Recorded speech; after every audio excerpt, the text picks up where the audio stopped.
Austin Goolsbee is an economist at the University of Chicago. He chaired the Council of Economic Advisors for President Obama. He joins us tonight. Austin, thanks a lot for coming on. So I'm confused by this. Yeah.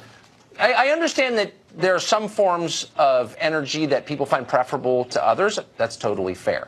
But the United States is now, by some measures, the biggest energy producer in the world, a net exporter of it, no longer dependent upon Middle East oil. This was the goal we were striving toward. We achieved it, and Democrats look mad about that. Why? Well, I don't believe that Democrats are mad about that. And the growth of oil and gas and the shale revolution long predated President Trump. No, you're missing it. I'm not. It's not about Trump, and I'm not saying Trump invented fracking. I'm not making a partisan point. I'm just saying this was a bipartisan goal. I heard Chuck Schumer talk about it. I heard lots of Democrats. We have to get off the Middle Eastern oil dependency that is forcing us to finance terrorism. They said that. We've done it. They hate it. Yeah, but and I just think, like, are they really rooting for the country at this point? Okay. No, it's not that it's bad for you. You're confusing two types of energy. One is about oil and fuels that are predominantly used in cars and transportation. The other is about electricity and the generation of electricity, which is about the use of coal, natural gas. And there's been a huge increase, as you know, in wind power and solar and a lot of renewable sources of energy. No, I'm not confused. We can, all of those things, the wind, the solar, the hydropower, those are in the United States. So that's your allegation that we're talking about throwing out the window progress we've made towards self-sufficiency is not correct. No, I'm actually not making the allegation. I'm merely reading the plan for the Green New Deal, which is available online. It may be revised. I think it will be because it's literally insane and anti-American. But here's what it says in case you haven't read it, and I know that you have. We need to get rid of all fossil fuels in 12 years. And that would mean no cars, and it would definitely mean no air travel, period, because there's no solar airplane. So that is the position that lots of Democrats have endorsed, and you know that I'm telling the truth. And what is that? That's crazy, and you know it.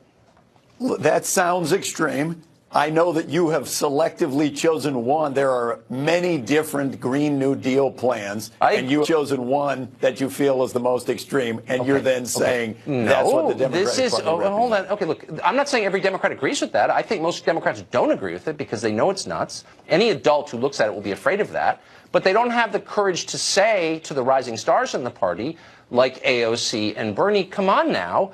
Only a tiny percentage of our power is produced by renewables. We can't do this in 12 years. This would wreck the economy and put 10 million people out of work. And they don't have the courage to say that. Why? But, I mean, is your view, Tucker, that we should therefore not do anything to support or promote clean energy sources in the United States? That's not the case. I'm making this not the view. I'm not the one who's found with the plan saying... I'm asking you, because that is the position of President Trump in the White House. Okay, look, I'm saying there is a plan that has been discussed in some detail on Meet the Press over on the other channel that calls for eliminating the entire fossil fuel industry in 12 years. And so it's not like it's not like some leaflet I found on the subway, okay? This is a real thing in the heart of the Democratic Party, and no one will say it's not. Do you take the subway, Tucker?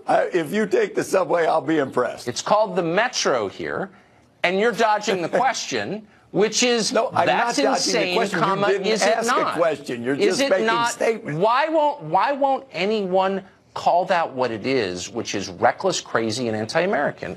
I mean, it's not hard. Their argument. Look, Tucker, I'm an economics professor. I'm not a fan of socialism. Socialism doesn't work. But you are not doing a service to when the people who advocate the most extreme version of the plan, which are the ones you're seizing on, their argument is that through research and massive investment, we will get the costs of these alternative fuels and renewable sources of energy down below what the costs of fossil fuels are today. So it's not like going out tomorrow. That is an argument. I haven't heard anyone. Okay. I mean, I would encourage our viewers, if they think I'm exaggerating this for theatrical effect, to just look it up. I mean, this is what they're saying. I agree with you. They'll change their views because it's crazy, but I just think it's important to call it crazy a crazy.